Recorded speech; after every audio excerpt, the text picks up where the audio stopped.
السلام علیکم ورحمۃ اللہ وبرکاتہ۔ الحمد للہ رب العالمین، والصلاة والسلام علی سید الانبیاء والمرسلین، وعلی آلہ واصحابہ وازواجہ واہل بیتہ اجمعین، اما بعد فاعوذ باللہ من الشیطان الرجیم، بسم اللہ الرحمن الرحیم۔ انا نحن نزلنا الذکر وَإِنَّا لَهُ لَحَافِظُونَ۔ صدق اللہ العظیم۔ لب پر نغمہ قرآن کل بھی تھا اور آج بھی ہے۔ لب پر نغمہ قرآن کل بھی تھا اور آج بھی ہے۔ قرآن سے محبت کا رشتہ کل بھی تھا اور آج بھی ہے۔ بتلا دو اس گستاخ کو کہ غیرت سنی زندہ ہے۔ بتلا دو اس خبیث کو کہ قرآن کے ماننے والے جاننے والے زندہ ہیں۔ قرآن کی خاطر مر مٹنے کا جذبہ کل بھی تھا اور آج بھی ہے۔ قرآن کی خاطر مر مٹنے کا جذبہ کل بھی تھا اور آج بھی ہے۔ میں نے جس آیت مبارکہ کو آپ کے سامنے پیش کرنے کا شرف حاصل کیا ہے، اس کے تحت کچھ معروضات پیش کرنے سے قبل حضور سید المرسلین صلی اللہ تعالی علیہ وسلم کی بارگاہ ناز میں اپنی محبتوں اور عقیدتوں کا نذرانہ پیش کرتے ہوئے بآواز بلند درود و سلام کا نذرانہ پیش فرمائیں۔ پڑھیں اللہم صلی علی سیدنا و مولانا محمد عربی صلی اللہ علیہ وآلہ وسلم۔ صلاۃ و سلام علیکہ یا سید یا آقا یا رسول اللہ صلی اللہ علیہ وآلہ وسلم۔ جیسا کہ آپ جانتے ہیں کہ میں اور ہم تحفظ قرآن کانفرنس کے اس عظیم سلسلے میں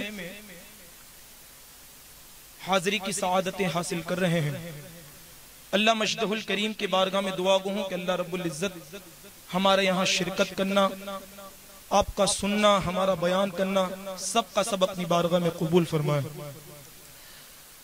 حضرات محترم،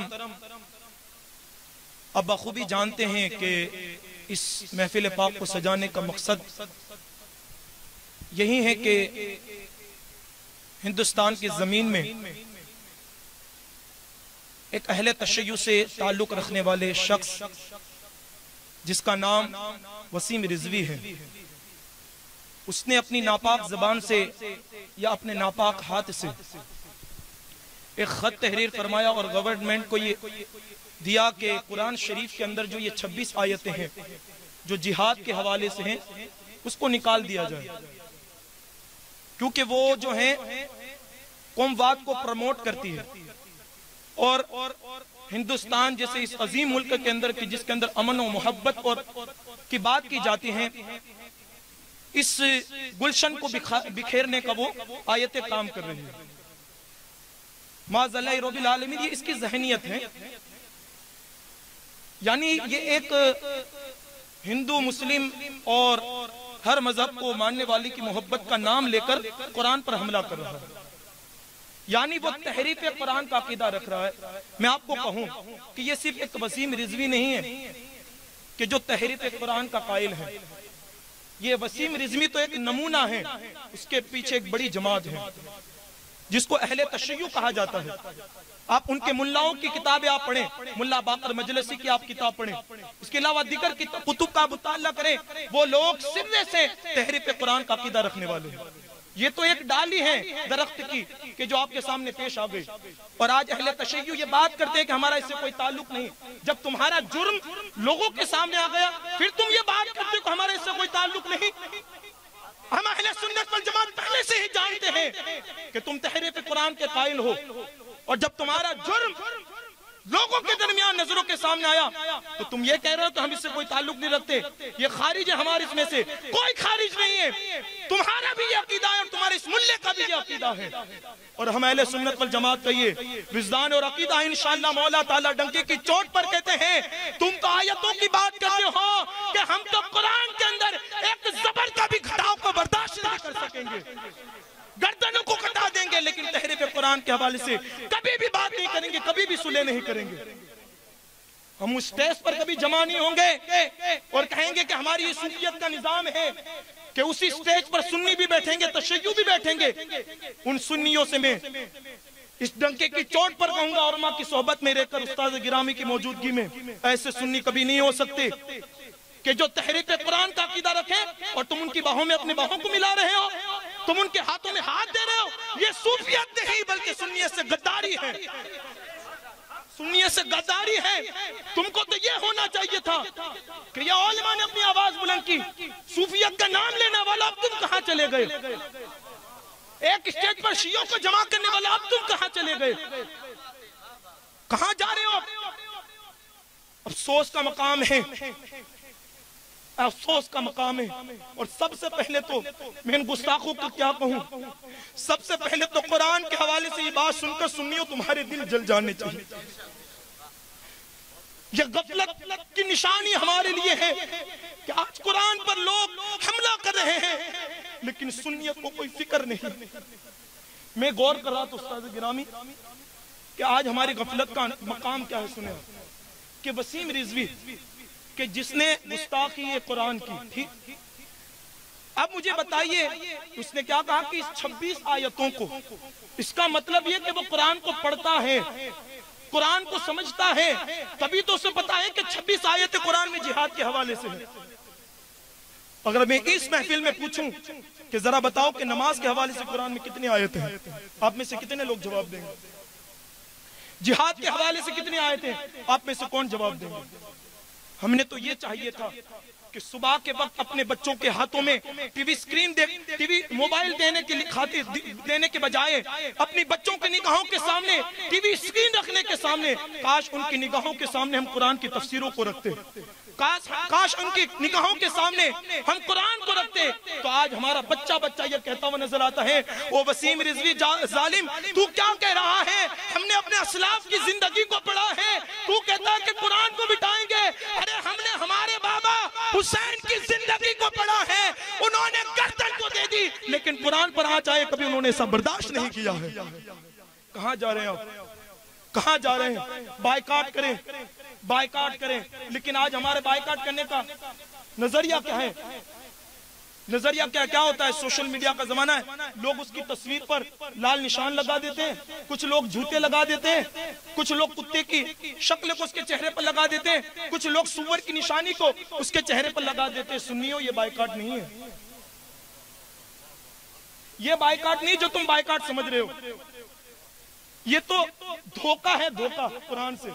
یہاں ہاتھ میں موبائل لیا، نیٹ شروع کیا، واٹس ایپ کو کھولا، فیس بک کو کھولا، اس کے اندر جو آپشن آتا ہے اسٹیٹس کا، وہاں جا کر وسیم رضوی کے چہرے پر کتے کا نشان لگا کر تم اپلوڈ کر دیتے ہو. بس یہ ہماری محبت یہاں تک ختم ہو گئی، پھر آگے کچھ لینا دینا نہیں.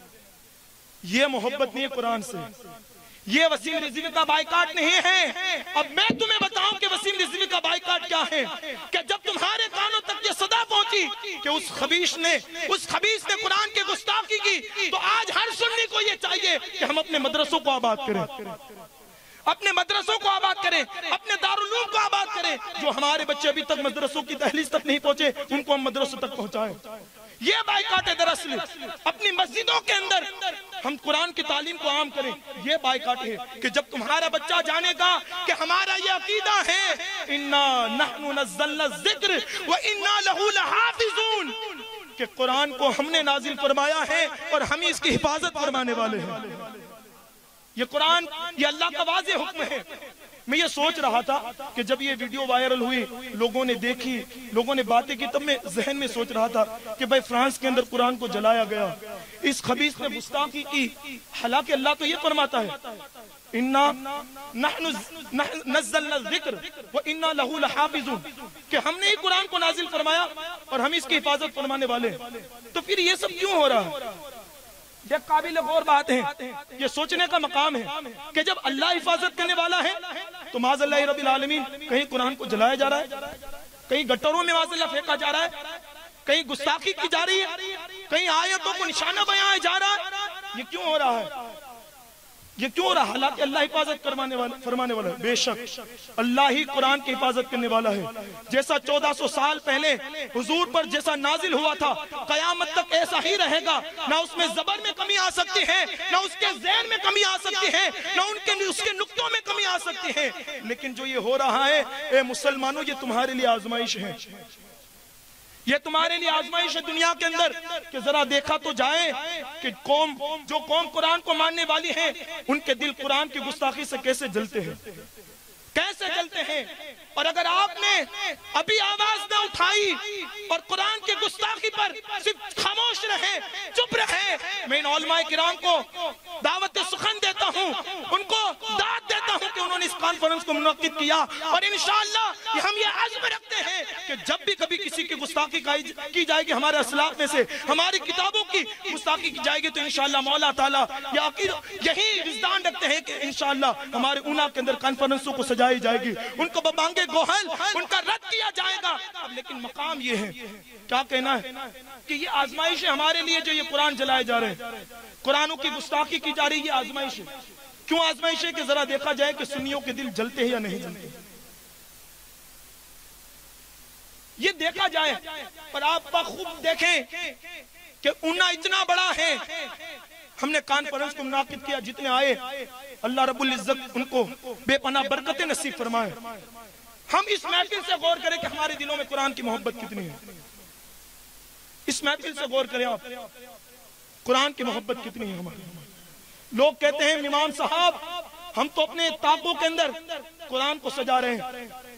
میں کہتا ہوں کہ طاقوں میں سجانے سے قرآن کی برکتیں ملتی ہیں، لیکن اگر اس کو طاقوں میں سجانے سے پہلے اگر تم نے سینے میں سجا لیا ہوتا، اس کی بے پناہ برکتیں تمہیں نصیب ہوتی۔ طاقوں میں سجانا بے شمار برکتیں دیتا ہے، قرآن کو چھونا بے شمار برکتیں دیتا ہے، لیکن اگر اسی قرآن کو سینے میں سجایا جائے، اسی قرآن کو اگر دل سے لگایا جائے تو اس کی بے پناہ برکتیں ہوگی۔ اور آج ہم نے اپنے بچوں کے لیے اسکول کے انتظامات اتنے کی کہ اس کی کوئی حد نہیں۔ میں آپ کو ایک پریکٹیکلی بات بتاؤں، اس کے بعد اپنی گفتگو کو سمیٹ لوں۔ آپ اور ہم سب دیکھ رہے ہیں، اگر کسی کے گھر میں 2 بچے ہوں، یہ دیکھیں ہماری قرآن سے غفلت کی نشانی۔ اگر کسی کے گھر میں 2 بچے ہوں، ایک بچہ حافظ قرآن بن رہا ہے، ایک بچہ اسکول کے اندر تعلیم حاصل کر رہا ہے، ہم نے دیکھا ہے کہ جب ایگزام کی گھڑیاں قریب آتی ہیں، امتحانات کی گھڑیاں قریب آتی ہیں، تو وہی باپ اپنے اسکول والے بچے کو کہتا ہے میرے بیٹے اگر تو نے اتنی ٹکاواری حاصل کی، میں تجھے یہ لا کر دوں گا، میں تجھے یہ خرید کر دوں گا، میں تجھے یہ دلا کر دوں گا، میں تجھے یہ لا کر دوں گا، بس تجھے اتنے نمبر لانے ہیں۔ ہم پوچھیں گے وہ کیوں؟ کہا کہ اگر اچھا پڑھ لے گا تو اچھی تنخواہ ملے گی، اچھا جاب ملے گا۔ اور وہی باپ ہم نے یہ دیکھا الا ماشاءاللہ جو حافظ قرآن گھر میں ہوتا ہے اس کو کبھی نہیں پوچھتا کہ بیٹا تو نے کتنے پارے حفظ کیے ہیں، کتنے پارے یاد کیے ہیں۔ اور جب اسی بچے کے مدرسے کے اندر امتحانات کی گھڑیاں قریب آتی ہیں تو وہی باپ بچے کو کچھ نہیں پوچھتا اور کچھ نہیں کہتا کہ بیٹا تو اتنے نمبر لائے گا دارالعلوم کے اندر تو میں تجھے یہ عطا کروں گا، میں تجھے یہ عطا کروں گا۔ یہ ہماری غفلت کی نشانی ہے، اور ان ظالموں کو موقع ہم ہی دے رہے ہیں۔ ہماری یہ غفلت کی نشانی ہے کہ آج ان کو ہم موقع دے رہے ہیں۔ آج ہم اپنے گھروں میں صبح کے وقت گانوں کی آوازوں کو گنجانا اور آواز کو فاش رکھ کے لوگوں کو سنانا تو گوارا کرتے ہیں۔ کاش وہ دور بھی آئے کہ جب ہمارے گھر میں صبح ہو تو یاسین شریف کی تلاوت شروع ہو۔